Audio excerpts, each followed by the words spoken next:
I gave you my heart.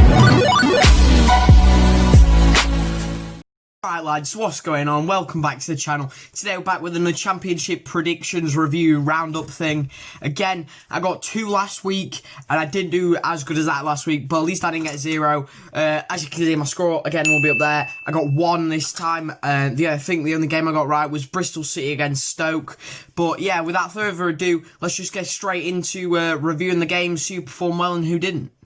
First game of the roundup, it took place at the Hawthorns and it was between West Brom and Fulham. For this one, it finished as a 0-0 draw, and although that scoreline sounds a bit boring, it was quite an exciting game. Did get this prediction wrong though. I predicted a 2-1 win for Fulham, and there was a lot of chances which showed that my prediction could have been correct. I think Fulham had probably had the best chances throughout the game. They were dominant in the first half. They had a goal, one cleared off the line from ball got chipped to the back post. Cavallero headed it back across goal, and then Higazi managed to clear one off the line. But I think Grady Dean Garner had the best chance of the game, where he picked up the ball at the back post, cut inside a bit, and then just didn't manage to squeeze it in the far corner. In the second half, though, Knockout hit the decent strike from at least like 30 yards out or so. Sweet volley, but it just came down crashing onto the bar. For this one, though, it was a close game. I think Fulham probably had the better chance and probably deserved to win the game, though. Next game was between Reading and Middlesbrough at the Majeski Stadium. For this one, I predicted a 2-0 home win for Reading. But again, I didn't get this one correct, as Middlesbrough won this game 2-1. Liam Moore opened the scoring in the first half from a corner. This one, it got whipped in and ended up falling for Moore at the back post, who tapped into basically an empty net. Reading had further chances in the first half, and then John Swift hit the post also in that first half, where that could have doubled the lead for Reading. But then Ashley Fletcher with a little flick header into the far corner equalised for Middlesbrough just before half time, and then Patrick Roberts with a good hit to win the game for Middlesbrough late in the second half, just 8 minutes before the 90th minute, as the ball came across from a crossing from the left-hand side, and he came in from the right-hand side, managed to just wrap his left foot around it and smack it into the bottom right-hand corner to earn Middlesbrough all 3 points. Well then, right. On to the next game. This one was at the DW Stadium, and this was a game I don't think anybody saw coming. I predicted a 1-1 draw for this one, as I thought it'd be quite cagey affair, but yeah, I was proved very, very wrong, as Wigan won 8-0. Just 8-0, just let that soak in. There was 7-0 up at half-time.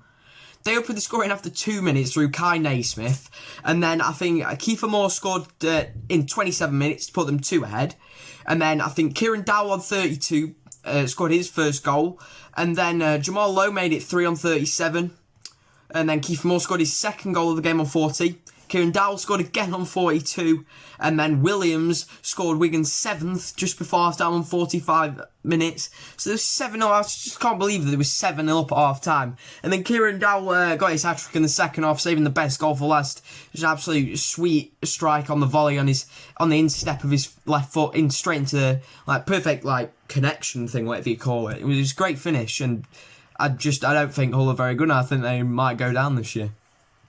The next game was between Cardiff and Derby, and this one I predicted a 1-1 draw, as both teams in and out of the playoffs, similar strength teams, but I got close as Cardiff won this one 2-1. They opened the scoring after Junior Hoylett capitalised on a back pass from one of the Derby midfielders, I'm not sure it was, and he managed to latch onto it, round the keeper, and go and slot it home past the keeper. Then Jason Knight got Derby back on level terms just 13 minutes later in the 30th minute, after he was played through by Louis Sibley, and then he smashed it into the roof of the net. And again, Cardiff's second goal, much like the first, capitalised on poor defensive mistakes from Derby, as Tomlin managed to nick it off Rooney, I think it was, and then go through and knock it into the bottom left corner off the post and in. And then Tomlin almost added a third for Cardiff later on in the game, as a cross came in, he headed on the bar.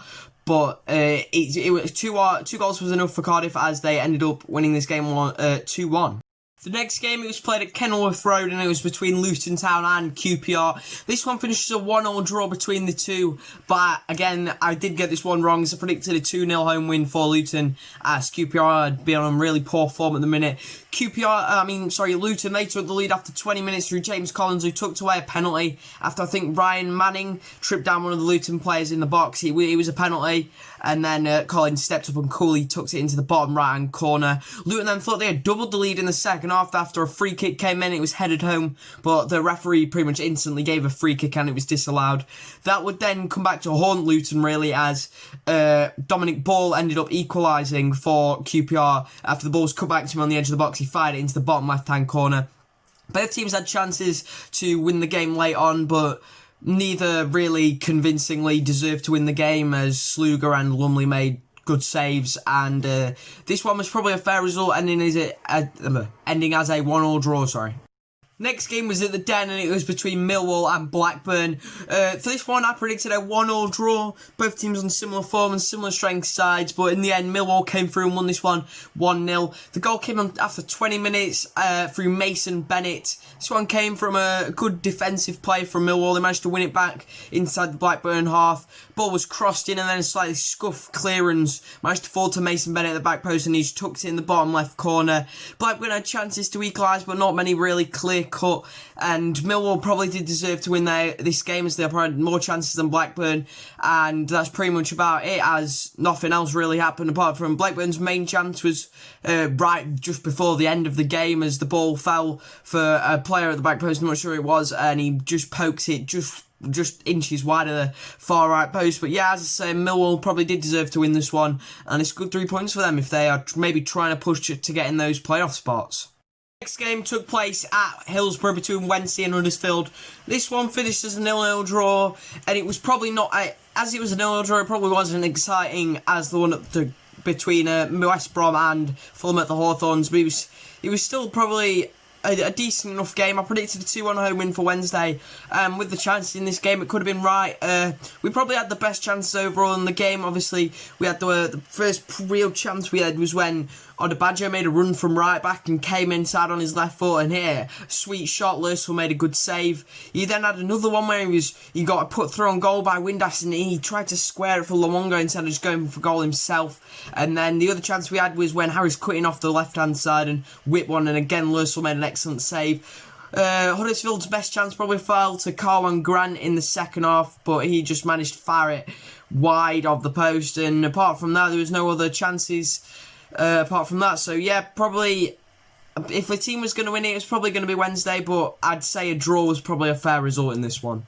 Next game took place at Griffin Park, and it was between Brentford and Preston. This one I predicted a 2-0 home win for Brentford, and I got close as Brentford ended up winning this one 1-0. Ollie Watkins gave them the lead after a good chip through ball from Emiliano Marcondes, and then Watkins fired in the volley past Rudd. Preston's only real chance of the game was also in the first half. He had a free kick from Darnell Fisher, which is about 30 yards out. Here's a sweet knuckleball, but Raya managed to get across his net and palm it away. Brentford had chances to extend their lead and maybe get my prediction 2-0 correct. But Ben Rama had a chance where he just set like he'd keep running across the box, but in the end he managed to, he hit a shot, managed to get his foot around it, but not enough around it, because if he had it, it'd have probably been a great finish and straight into the top corner. For this one, Brentford got the 1-0 win, and they keep piling on that pressure on West Brom, pushing for that automatic spot. Next game took place at Ashton Gate, and is between Bristol City and Stoke City. This one finished as a 1-0 draw, and I actually got my prediction correct for this one, as I predicted a 1-0 draw. The third chances in the first half, both teams had a 1-on-1 each, but both keepers made good stops to deny those 1-on-1s. And then Bristol eventually took the lead on 45 minutes through Filip Benkovic, the centre half, who got the ball on the left-hand side of the box, and just curled one on his right foot into the far corner. But then Stoke were pushing for that equaliser in the second half. They hit the post through Nick Powell, and then eventually got that equaliser through a flying header from Danny Bath at the back post on 64 minutes to get them level. Then they almost won it as well, another header from a corner, which Nicky Mainpar, I think he is called, I don't know how to pronounce that, Bristol fans correct me on that if I'm wrong. He tipped the ball onto the bar to earn Bristol a point, pretty much. Is that there was no further real clear-cut chances after that. Next game between Birmingham and Charlton at St Andrews. This one finished as a 1-1 draw. I got the result correct, so I predicted a 0-0 draw, but obviously not the scoreline. Birmingham had the chance to go ahead in the 34th minute, after Lukas Jukovic was brought down by Dylan Phillips in the box, but they didn't capitalise on that chance as Scott Hogan put the penalty to the left-hand side and Dylan Phillips read it, saving it and pushing it away. Macaulay Bonne then gave Charlton the lead early in the second half, around the hour mark, as one of their players Charlton players got to the byline, cut it back across goal, and Macaulay Bonne was there to tap into the virtually open goal past Lee Camp. But then then late in injury time, the 94th minute, 93rd minute, something like that, Birmingham got their equaliser. A cross came in and from Jude Bellingham, and Lukas Jukovic managed to just flick it into the far corner to earn Birmingham a point. Final Wednesday game took place at the City Ground. This one was between Nottingham Forest and Swansea City. Swansea took the lead on after 8 minutes through Ryan Brewster, sweetly struck left-footed volley, into the top left-hand corner. Amiobi then replied with an equaliser, firing in a shot after a good 10-yard dribble from himself there. Really created the goal himself from that and then fired it into the corner. Swansea then scored a second goal to put them 2-1 ahead just before half-time. Andre Ayew from the penalty spot as he was tripped. Debatable whether he was in the box or not, but the ref gave it his penalty and then he tucked it away cleanly into the left-hand corner. Amiobi then again brought Forest level after hitting a strong left-footed shot into the bottom right corner with a real power, meaning Freddie Woodman could not reach there. Cal Norton was then sent off for Swansea later on in the game after a very poor tackle studs onto the back of the Forest player's calf. Can't remember who it was, but for this one I got the result correct, but not the scoreline as I predicted. 1-0 draw for this. But yeah, I think Forest probably they'd have wanted to win it after Swansea went down to 10 men, but they couldn't end up finding a winning goal, so they'll have to settle for a draw with this one. Moving on to the only game which happened on Thursday, and this finished just like 20 minutes ago or so, and it was between Leeds and Barnsley, probably the most important one of the game week. This game finished as a 1-0 win for Leeds, which now means they are just a point away from the title. I thought they could win it without basically losing against Barnsley, but I was wrong. I predicted a 3-0 win for Leeds with this one. I got the result correct, but not the scoreline, as Leeds ended up winning this one 1-0. As I said, their goal came through Michael Solbauer, I think, an own goal from one of Barnsley's players. And yeah, as I say, it's a huge win for them. Moves them within a point of that dream of getting to the Premier League, and it looks like they will fulfil that this season.